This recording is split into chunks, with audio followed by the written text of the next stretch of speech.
போட்டி தேர்வு மாணவர்களுக்கு வணக்கம். நம்ம வந்து தினமும் 10 ஆர்டிகளில் வந்து 6 சீரிஸ் பார்க்குறோம். இன்றைக்கி வந்து ஆர்டிகல் 52லேருந்து 62 வரை பார்க்குறோம். இப்போ ஒரு டிஎன்பிஎஸ்சி எக்ஸாம் இருக்கும், எந்த எக்ஸாம் இருந்தாலும் அரசியலமைப்புங்கிறது ஒரு இம்பார்ட்டன்ட். இப்போ குரூப் 1 குரூப் 2லாம் பார்த்திங்கன்னா ஒரு 25 கொஸ்டின் கேட்பாங்க. இது பார்த்திங்கன்னா நமக்கு வந்து குரூப் 4 பொறுத்த வரைக்கும் 12-13 கொஸ்டின் கேட்பாங்க. பேப்பர் சப்போர்ட் பண்ணும். இருந்தாலும் இப்போ ஆர்டிகளில் ஒரு 10க்கு 3 கொஸ்டின் 30% வந்து ஆர்டிகல் தான் கேட்குங்க. அதனால தான் ஆர்டிகளை படிக்கணுங்கிறதே சொல்கிறேன். ஆர்டிகல் எப்படி படிக்கணும்? மொதல் 10 ஆர்டிகல் படித்த பிறகு 2வது 10 படிப்பும் மொதல் 10 சேர்த்து படிக்கணும். அடுத்த 10 படிப்பும் மொதல் 20 சேர்த்து படிக்கணும். ஆர்டிகளை தரவு பண்ணிட்டாவே ஆட்டோமேட்டிக்காக ஒரு கான்ஃபிடன்ட் லெவல் வந்து கூடும். ஆர்டிகளை முடிச்சுட்டு நம்ம அடுத்து என்ன பார்ப்போம்னா அமெண்ட்மெண்ட் பார்ப்போம்.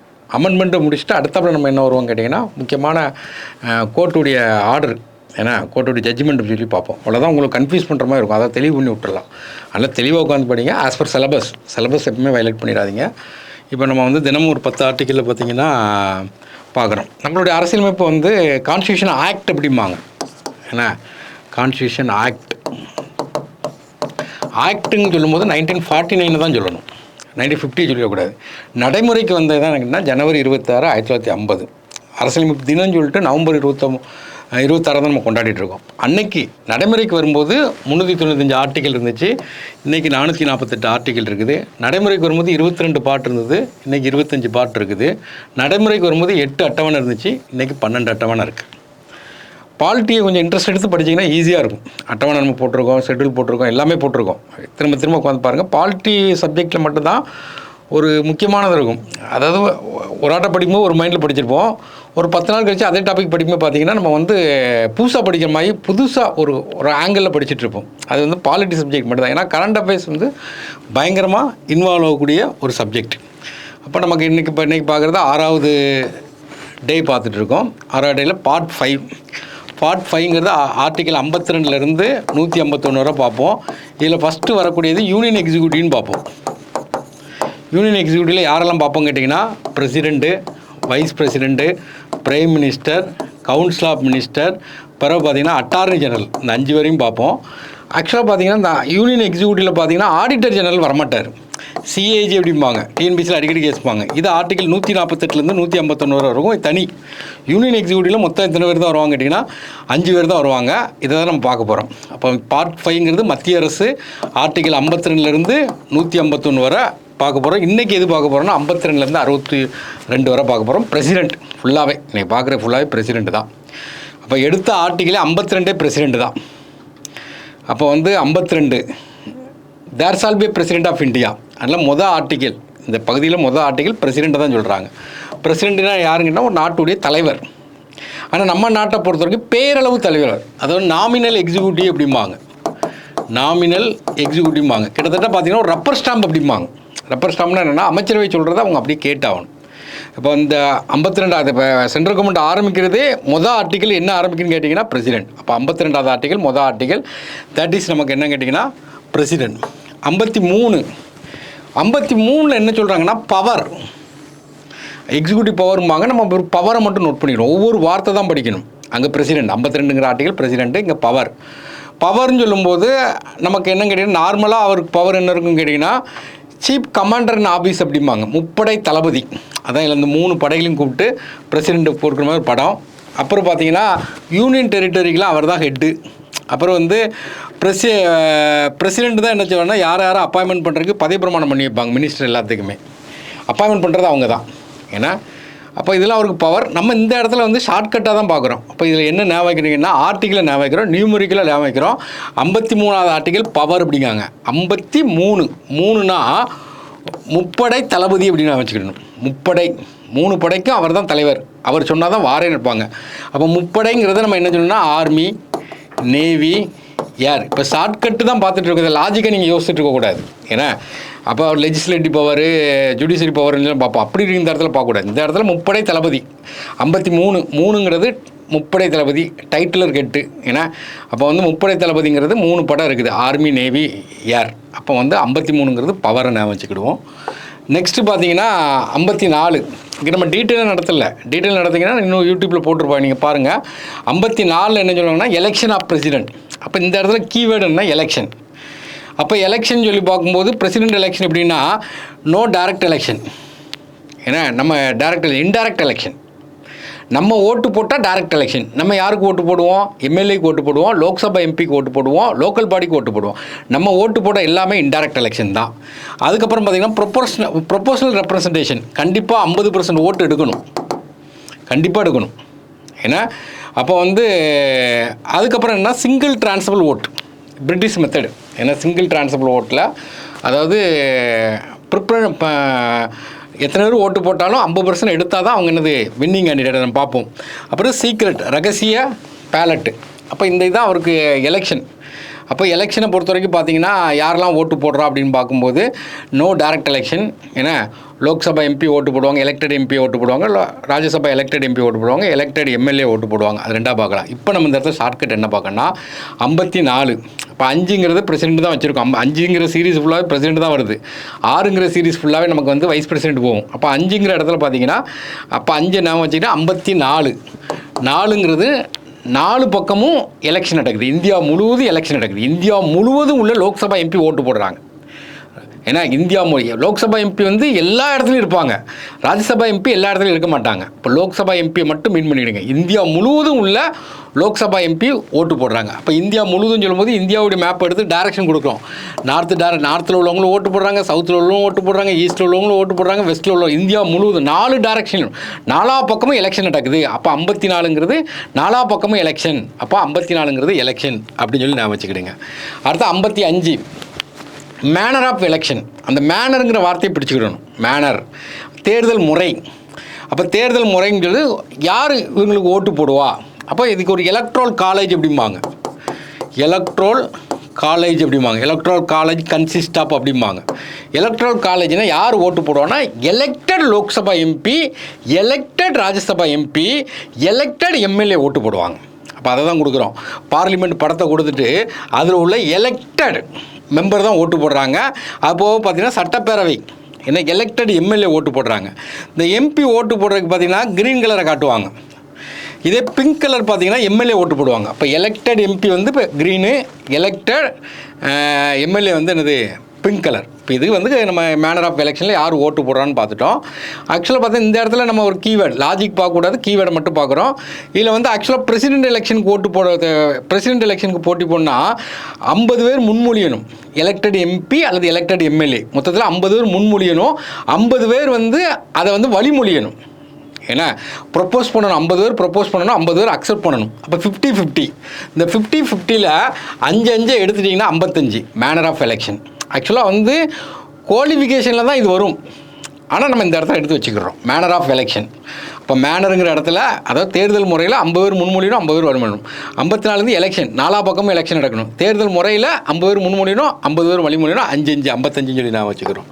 நெக்ஸ்ட்டு பார்த்தீங்கன்னா 56 இது டேம் பதவி காலம். அதை மட்டும் ஞாபகம். இதில் இப்போ டேம், அந்த டேமுங்கிற வார்த்தையை ஞாபகம் வச்சுக்கணும். குடியரசுத் தலைவரும் பதவி காலம். அந்த பதவி காலங்கிறது நமக்கு என்ன அப்படின்னு பார்க்கும்போது நமக்கு பதவி காலங்கிறது 5 வருஷம். அது நமக்கு தெரியும். அந்த பதவியில் இருக்கும்போதே அவர் ரிசனேஷன் கொடுக்கலாம். ரிசனேஷன் லெட்டர் யார்கிட்ட கொடுக்கணும்னா வைஸ் பிரசிடென்ட்டுக்கு போகணும். அதை அந்த படம் கொடுத்துருக்காங்க. ஏன்னா அவரை ரிமூவ் பண்ணலாமா? இந்தியா பொறுத்தவரைக்கும் எல்லாரையும் ரிமூவ் பண்ணலாம். பார்லிமெண்ட்டில் இம்பீச்மெண்ட் கொண்டு அவரை ரிமூவ் பண்ணலாம். அப்போ இது ஓகே, இது கான்செப்ட். இப்போ இதில் நம்ம என்ன ஞாபகம் வைக்கணும்னா டேம்னா காலம். அதில் நமக்கு தமிழில் பார்த்திங்கன்னா பெரும்பொழுது சிறும்பொழுது அப்படிம்பாங்க. அப்போ பெரும்பொழுதுன்னு சொல்லும்போது ஒரு 6 காலம்பாங்க. சிறுபொழுதுன்னு சொல்லும்போது ஒரு 4 பிரித்து காட்டுறது 6 காலம்பாங்க. இப்போ சிறுபொழுதுன்னு சொல்லும்போது நமக்கு 4 எப்படிலாம் பிரிப்போம் கேட்டிங்கன்னா காலை, நண்பகல், ஏன்னா ஏற்பாடு, மாலை, யாமம், வைகறை, இப்படி ஒரு 6ஆக பிரிக்காங்க. எதுக்காண்டி சொல்கிறோன்னா அந்த டேமுங்கிறது 56 பெரும்பொழுது இருக்குது, 6 சிறும்பொழுது இருக்குது. பெரும்பொழுதையும் நீங்கள் பிரிக்கலாம். பெரும்பொழுதுங்கன்னா ஒரு வருடத்தை நம்ம எப்படி பிரிப்போம்னா கார்காலம், குதிர்காலம், முன்பணி காலம், பின்பணி காலம், இளவேநீர் காலம், முழுவேநீர் காலம் சொல்லிட்டு ஒரு 6ஆக பிரிப்பாங்க. அந்த 6ங்கிறது பெரும்பொழுதையும் 6ஆக பிரிக்காங்க, சிறுபொழுதையும் 6ஆக பிரிக்காங்க. 6ங்கிறது பீரியட், டேம் அப்படின்னு சொல்லி ஞாபகம் வச்சுக்கிடணும். அப்போ அவருடைய டேமுங்கிறது அதான் 56ங்கிறது டேம், அதை ஞாபகம் வச்சுக்கிடணும்.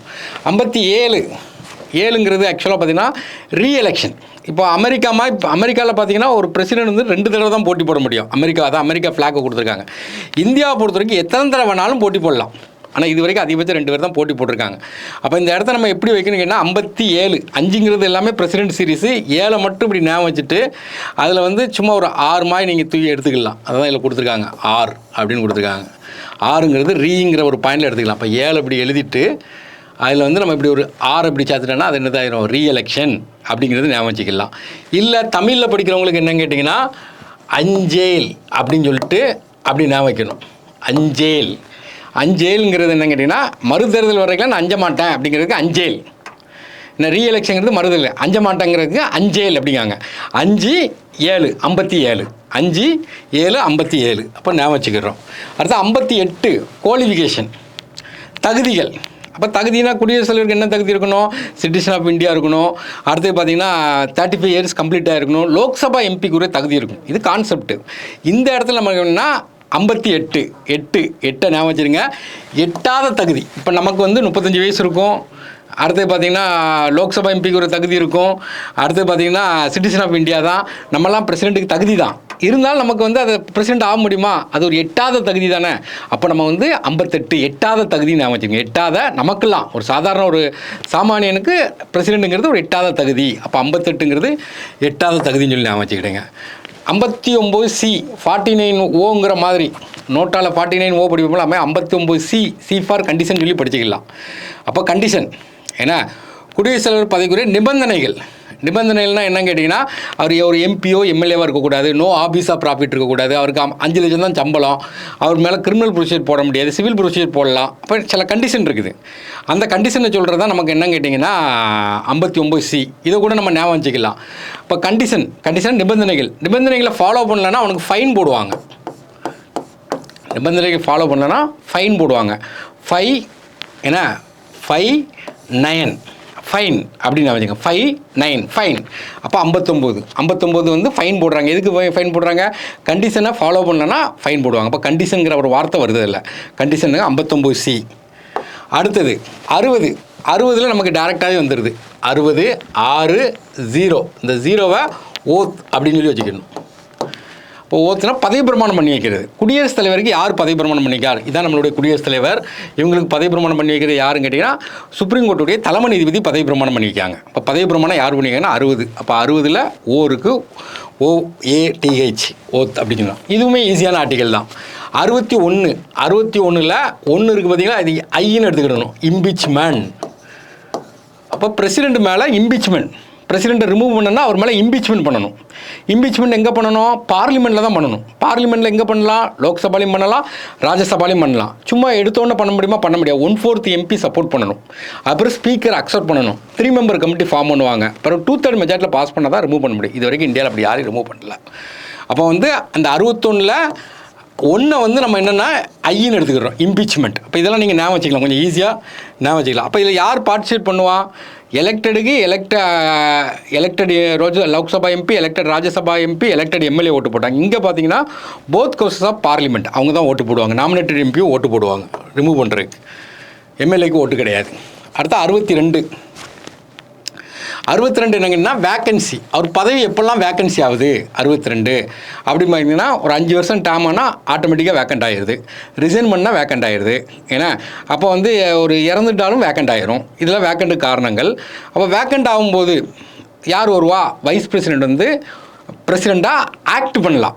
அமெரிக்கா பொறுத்த வரைக்கும் வைஸ் பிரசிடெண்ட் பெர்மனன்ட் பிரசிடெண்ட்டாக மாறிவார். நமக்கு வந்து அந்த ஆக்ட் பண்ணும்போது 6 மாதத்துக்குள்ளே எலெக்ஷன் வைக்கணும். சப்போஸ் இவர் அந்த பிரசிடெண்ட் பீரியட் வந்து 5 வருஷம், 5 வருஷத்துக்கு முன்னுக்கூட்டியே எலெக்ஷன் வைக்கணும். சப்போஸ் வைக்க மறந்துன்னா இந்த ஆல்ரெடி இருக்கக்கூடிய எக்ஸிஸ்டிங் பிரசிடெண்ட் இருக்கார்ல அவர் தான் கன்டினியூ பண்ணுவார். முக்கியமான கொஸ்டின் இது, அடிக்கடி கேட்பாங்க. அப்போ வந்து நார்மலாக எலெக்ஷன் கமிஷன் வந்து 5 வருஷத்துக்கு எலெக்ஷன் வைக்கணும். வைக்காமல் விட்டாங்கன்னா எக்ஸிஸ்டிங் பிரசிடெண்ட் ஆல்ரெடி இருக்கக்கூடிய பிரசிடெண்ட் தான் நினச்சிவாங்க கன்டினியூ பண்ணுவாங்க. இதை தான் இந்த வேக்கன்சிங்கிற ஒரு போஸ்ட்டில் நம்ம இது எல்லாத்தையும் படிக்கிறோம். இப்போ நம்ம என்ன படிக்கணும் கேட்டிங்கன்னா, ஒரு நாட்டுடைய தலைவன் யாருன்னு கேட்டிங்கன்னா ஹெட் ஆஃப் த ஸ்டேட் அப்படிம்பாங்க. அரசுடைய தலைவர் ஹெட் ஆஃப் த, ஒரு நாட்டுடைய தலைவர் யாருன்னு கேட்டிங்கன்னா பிரசிடெண்ட். அப்போ ஒரு நாட்டுக்கு தலைவர் வந்து கண்டிப்பாக இருக்கணும், இல்லைன்னு சொல்லவே கூடாது. ஏன்னா அப்போ நாட்டுடைய தலைவர் வந்து பிரசிடெண்ட் கண்டிப்பாக இருக்கணும். இல்லைன்னா நாடே அரண்டுரும் சொல்லி நான் வச்சுடுங்க. அரண்டுரும் அரை 6 நான் வச்சுடுங்க. அரண்டு ஏன்னா 2 அரண்டு. ஏன்னா ஆங்கிறது 6ன்னு வச்சுக்கிடுங்க, 2 62 அரண்டுரும். எப்போ அரண்டும்? பிரசிடென்ட் போஸ்ட்டு காலியாக இருந்தால் அரண்டுரும் அப்படின்னு வச்சுங்க. அப்போ 62ங்கிறது வேக்கன்சி காலியாக வருது. ஏதோ சம்திங் இதை ஞாபகம் வச்சுக்கிடுவோம். இப்போ வந்து ஒரு கீவேர்ட்ஸ் தான் பார்க்குறோம், ஒரே ஒரு வார்த்தை தான் பார்க்குறோம். 52 இந்த பகுதி ஸ்டார்ட் பண்ணுறாங்க, 5வது பகுதி ஸ்டார்ட் பண்ணுறாங்க, பிரசிடென்ட் ஒரே ஒரு வார்த்தை. 53 ஏன்னா 3ங்கிறதுல 3 பவர், ஆர்மி, நேவி, ஏர், முப்படை தளபதி அப்படின்னு நான் வச்சுக்கேன். 54 4 பக்கமும் எலெக்ஷன் நடக்குது. சவுத்தில் எலெக்ஷன் நடக்குது, நார்த்தில் நடக்குது, ஈஸ்ட்டில் நடக்குது, வெஸ்ட்டில் நடக்குது, 4 பக்கமும் எலெக்ஷன். 55 தேர்தல் முறை 50-50 அப்படின்னு நான் வச்சுருக்கேன். ஏன்னா 50-50. அடுத்த டேம்னு சொல்லி பார்க்கும்போது 5 வருஷம்தான். ஆனால் நமக்கு என்ன கேட்டிங்கன்னா 6 நான் வச்சுக்கணும். சிறும்பொழுது பெரும்பொழுதும்பாங்க 6 சிறும்பொழுதும் 6 இருக்குது, பெரும்பொழுதும் 6 இருக்குது. 6ங்கிறது காலம். அப்போ தேர்தல் டேம் அப்படின்னு வச்சுக்கோங்க. 57 அஞ்சேல் அப்படின்னு நான் வச்சுருங்க. அஞ்சேல்னா மறு தேர்தலுக்குலாம் அஞ்ச மாட்டேன். அப்போ 5 7 57. அடுத்து 58. ஏன்னா 58ல் நம்ம என்ன எடுத்துக்கிடணும்னு கேட்டிங்கன்னா 8 மட்டும் எடுத்துக்கிடணும். அப்போ 8 மட்டும் எடுத்துக்கிட்டிங்கன்னா நமக்கு என்னன்னு கேட்டிங்கன்னா 8. அப்போ 8ங்கிறது நமக்கு 35 வயசு முடிஞ்சிட்டு லோக்சபா எம்பிக்கு ஒரு தகுதி இருக்குது, சிட்டிசன் ஆஃப் இந்தியா தான், குவாலிஃபிகேஷன் இருந்தாலும் பிரசிடென்ட் போஸ்ட்டுங்கிறது ஒரு 8வது தகுதி. அப்போ 8வது தகுதின்னு வச்சுருங்க. 8ங்கிறது தகுதி நான் வச்சுருக்கேன். 59 சி. ஏன்னா சினா கண்டிஷனை ஃபாலோ பண்ணலன்னா நமக்கு என்னென்னா ஃபைன் போடுவாங்க. 5 9 59. 60 பார்த்தீங்கன்னா எடுத்துக்கிடுங்க. பதவி பிரமாணம் பண்ணுறது, பிரசிடெண்ட்டுக்கு பதவி பிரமாணம். 61 அதில் எடுத்துக்கிடுங்க, பிரசிடெண்ட்டுக்கு இம்பீச்மெண்ட் பண்ணுறது. இம்பீச்மெண்ட் எதுக்கு பண்ணால் வயலேஷன் ஆஃப் த கான்ஸ்டியூஷன், இந்திய அரசியலமை மீறி விட்டார் அப்படின்னு சொல்லி இம்பீச்மெண்ட் பண்ணணும். அப்புறம் வேக்கன்சி, பிரசிடெண்ட் வந்து ஒரு நாட்டுக்கு கண்டிப்பாக இருக்கணும். அதுதான் பிரசிடெண்ட் இல்லாமல் போயிட்டாங்கன்னா ஆட்டோமேட்டிக்காக வைஸ் பிரசிடெண்ட் ஆக்டர்ஸே பிரசிடெண்ட்டாக மாறிடுவார். அது வேக்கன்சி இருந்து பிரசிடெண்ட் போஸ்ட்டு வேக்கண்ட்டாக இருந்தால் அரண்டுருவாங்கன்னு சொல்லி நான் வச்சுருங்க. அரண்டு போயிடும் இந்தியாவே அப்படின்னு சொல்லுங்க. அப்போ ஆங்கிறது 6ன்னு வச்சுருங்க. 2 அப்போ 62ங்கிறது அரண்டு. எப்போ அரண்டு போவாங்க? நமக்கு வந்து வேக்கன்சி இருந்தால் அரண்டு போயிடுவாங்க. அப்போ சின்ன ஒரு ஃபன்னி ட்ரிக்கை நம்ம பார்த்துட்டோம். இனிமேல் நீங்கள் என்ன பண்ணுங்கன்னா பாலிட்டிங்கிறது ஒரு முக்கியமான ஒரு சிம்பிளிஃபைடு ஃபால்ட்டு எடுத்துக்கிடுங்க. அதில் நான் உங்களுக்கு ஏற்கனவே ஒரு வீடியோ போட்டிருக்கேன். அந்த இடத்துல நீங்கள் என்ன பண்ணணும்னா டெய்லி உங்களுக்கு மெமரி பண்ணுறதுக்காண்டி ஒரு கான்செப்ட் போட்டிருக்கேன். அதை எடுத்து நீங்கள் படிச்சுட்டே இருங்க, திரும்ப படிங்க.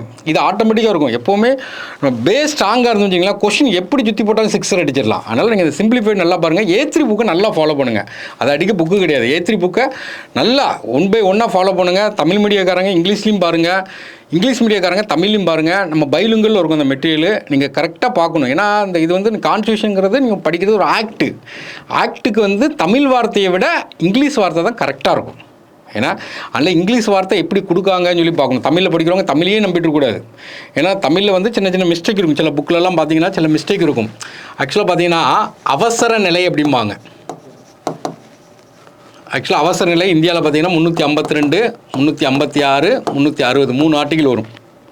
ஆனால் அந்த அவசர நிலைங்கிறது தப்பு, நெருக்கடி நிலைங்கணும். நெருக்கடி நிலைன்னு சொல்லிட்டு 352, 356, 360. அவசரங்கிறது வேறு, நெருக்கடிங்கிறது வேறு. இப்போ நிறைய தமிழ் புக்கில் பார்த்தீங்கன்னா அவசர நிலை தான் சொல்லுவாங்க. அவசரங்கிறது வேறு, அவசர சட்டம் போடுவாங்க. இதுக்கு சம்மந்தம் கிடையாது. இது வேறு. நெருக்கடினா இக்கட்டான நிலைமை. அவசரங்கிறது வேறு. ஒரு பஸ்ஸு 8:10 கிளம்புது, நம்ம 8 மணிக்கு கிளம்புறோம், அவசரமாக கிளம்புனா நம்ம பஸ்ஸை பிடிச்சிடலாம், அதான் அவசர நிலை. ஒரு எக்ஸாம்பிளுக்கு சொல்கிறேன். நெருக்கடிங்கிறது பஸ்ஸே ஓடலை, அப்போ இக்கட்டான நிலை. அப்போ 2க்கு. இப்போ தமிழில் வந்து சில வார்த்தைகள் வந்து கரெக்டாக ட்ரான்ஸ்லேஷன் இருக்காது. அதனால் ஒவ்வொருத்தருமே இங்கிலீஷ் வார்த்தையை லைட்டாக பார்க்கணும். அதுதான் அது வந்து பைலிங்கில் கொடுக்குற காரணமே அதான். அதனால் தெளிவாக உட்காந்துங்க. பாலிட்டிங்கிறது ஒரு முக்கியமான சப்ஜெக்ட். மேக்ஸுக்கு அப்புறம் வெரி இம்பார்ட்டன்ட் சப்ஜெக்ட் பாலிட்டிக்கு இம்பார்ட்டன்ட் கொடுத்து படிங்க.